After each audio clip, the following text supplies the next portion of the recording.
అయినా కంపొడతాని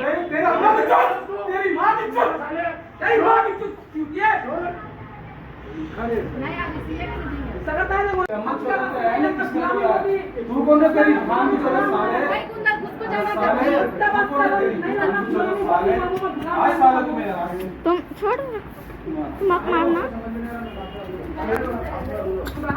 अरे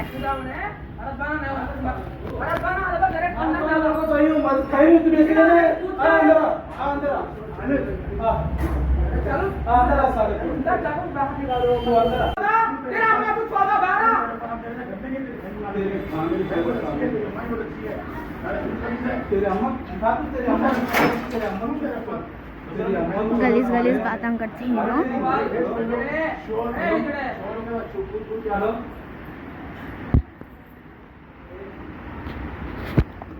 अरे यहाँ से आई ना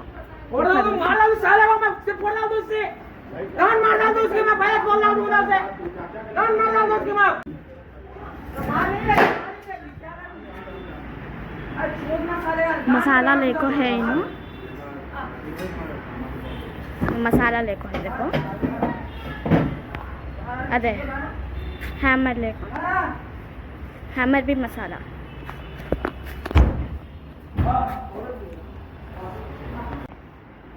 तुम्हारा देना तू अंदर आ रहे हैं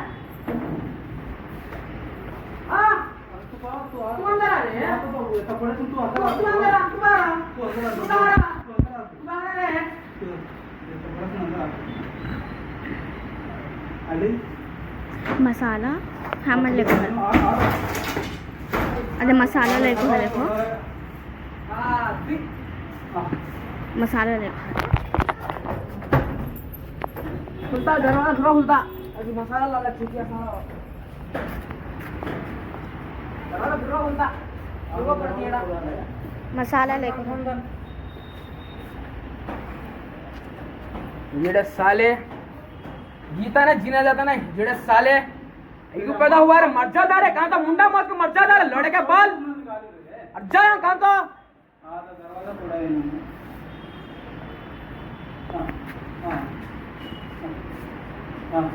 నివాసం ఉండేదాన్ని నాకు 2002లో షేరు అనే వ్యక్తితో నాకు వివాహం అయింది. నాది 22 ఏళ్ల జీవితం. వివాహం అయ్యి కూడా 22 ఏళ్ళు అయింది.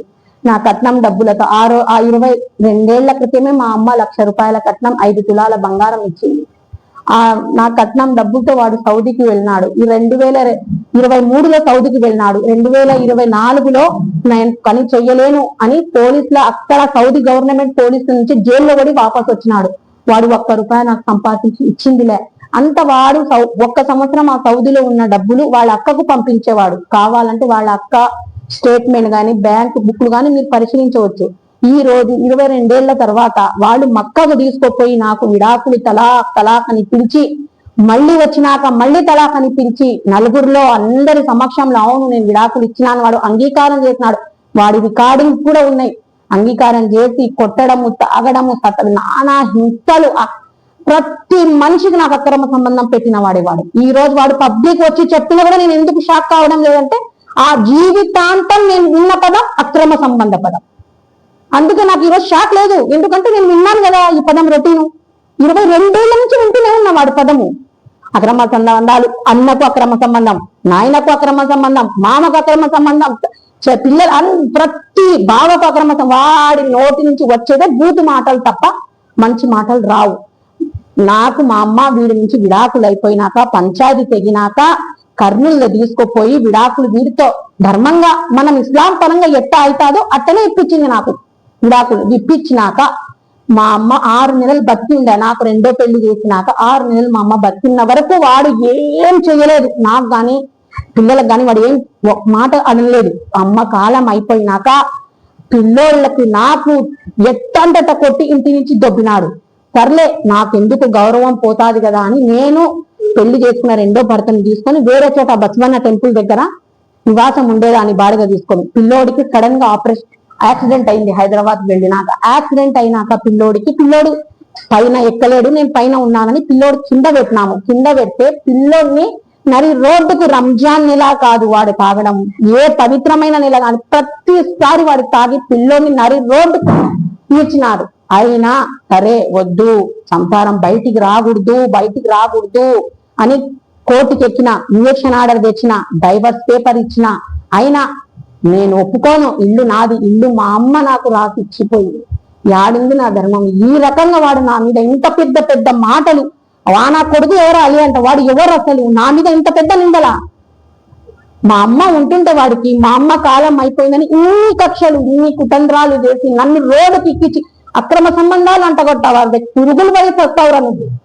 ఏ రోజు పిల్లల్ని సాకినావురా? నా తల్లి నాకు ఇచ్చిపోయిన ఆస్తి పిల్లల కోసం రాసిచ్చింది. నాకు 20 ఏళ్ళ కొడుకున్నాడు, వీడికి ఎట్టరా భవిష్యత్తు?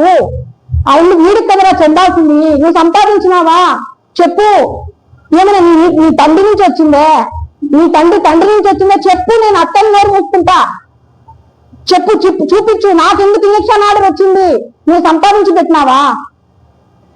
నా కొడక సస్తావురా నువ్వు, పురుగులోడి సస్తావురా. నాకు అక్రమ సంబంధాలు అంటగడుతున్నావు. టూరిస్ట్ యాత్రలో పోయి నువ్వు తాగిన పని లేదు, నువ్వు చేసిన కథలు లేవు. అయినా నేను వద్దు, బయటికి రాకూడదు, మంచిది కాదని గుర్తు చెప్పుడుగా నేను సంసారం చేసి నువ్వు విడాకులు ఇస్తే ధర్మంగా మా అమ్మ పెళ్లి చేసిపోతే ఈ రోజు మా అమ్మ మక్కకు పోయి కాలమైందని ఇన్ని కథలు చేస్తున్నావా నువ్వు? అందరిని ఒకటే వినిపించుకుంటున్నాను. నేను ఇప్పుడు చచ్చిపోయే పరిస్థితిలో ఉన్నా వాడి వల్ల. ఇంట్లో ఉంటే 3 రోజుల క్రితం వచ్చి వాకిలి బద్దల కొట్టి ఇంత మసాలా బీర్ల శీషాలు కావాలంటే ఆ వీడియోలు అవన్నీ నీకున్నాయి. అది కొట్టి, నేను ఇప్పుడు పెళ్లి చేసుకున్న భర్తకు మీద కొట్టి, పిల్లోనికి బరికి ఒళ్ళంతా బరికి, పాపకు జుట్టు ఈడ్చి కొట్టి వాడు నానా అఘాయిత్యాలు చేస్తున్నాడు. నాకు ఆస్తి కావాలి, నీ ఆస్తి కావాలి అని బూతు మాటలు మాట్లాడు, బూతు అక్రమాలు నా మీద అంటగొడుతున్నాడు. దయచేసి వాడి వల్ల నాకు, నేను చేసుకున్న భర్తకు, నా పిల్లలకు ఖచ్చితంగా ప్రాణహాని ఉంది. వాడి వల్ల ప్రాణహాని ఉంది. దయచేసి నాకు రక్షణగా ఉండండి మీరు అందరూ. కంప్లైంట్ ఇచ్చినాను కూడా, కంప్లైంట్ సార్కి ఇచ్చాను. కోర్టులో కూడా జరుగుతుంది పంచాయతీ. డైవర్స్ పేపర్ కూడా కోర్టులో సబ్మిట్ చేశాను. అయినా వాడు ఒప్పుకోవడంలే నేను సైన్ చేసినానని. వాడు చేసేదే గబ్బు మాటలు, తాగుబోతు పనులు. వాడు ఒప్పుకోకుంటే నాకేంలే, అక్కడ కోర్టు నిర్ధారిస్తుంది అయిపోయిందని. మన ధర్మం, ఇస్లాం ధర్మం ప్రకారం నాకు ఖాజీ సాబ్ ఇచ్చేసినాడు తల్లాక్ పేపర్. ఇచ్చినా కానీ మా అమ్మ పెళ్లి చేసింది. అయినా వాడు ఈ పొద్దు చంపుతా, వాడు చెప్తుండేది ఒకటే మాట, ఆ అలీ వాడు చంపుతాం. నీకు, నీ పిల్లలకు, నువ్వు చేసుకున్న భర్తకు నువ్వు నిందాలు వదిలేసి వెళ్ళాలి. మేము నీ ఆస్తి కూడా తీసుకుంటాం, మిమ్మల్ని చంపి కూడా పంపిస్తాం. వాడు అలీగాడు కూడా అదే మాట చెప్తున్నాడు. దయచేసి వాళ్ళతో మాకు రక్షణ కల్పించండి.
मोहम्मद मुख्तदिर है। मैं हैदराबाद से हूँ।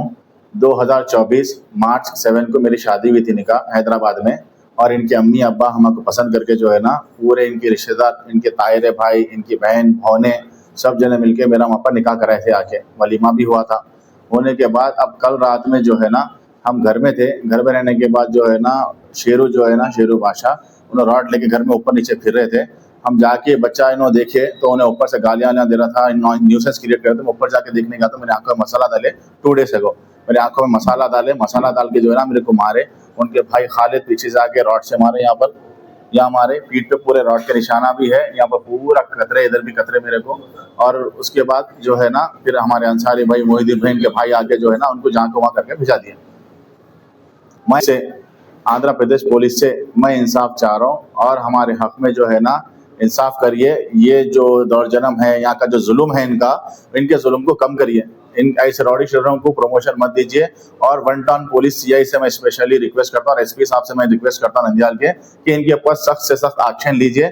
और हमारे कुछ जैसे जो फैमिली मेंबर्स है, जो फैमिली चलाते, नॉर्मल सिटीजन्स है इंडिया के जो नेशनलिज्म है, उन लोग हम लोग को जो है ना, हम कौन से भी एरिया में रहता हूँ हमारे को सेफ्टी दीजिए।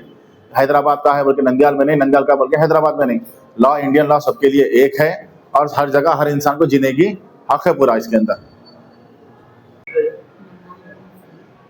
హలో అండి, నా పేరు సయీద్. నేను సమీరా కొడుకుని. మా నాన్న షేక్ షేరు బాషా మా అమ్మతో 20 years బ్యాక్ వివాహం చేశాడు.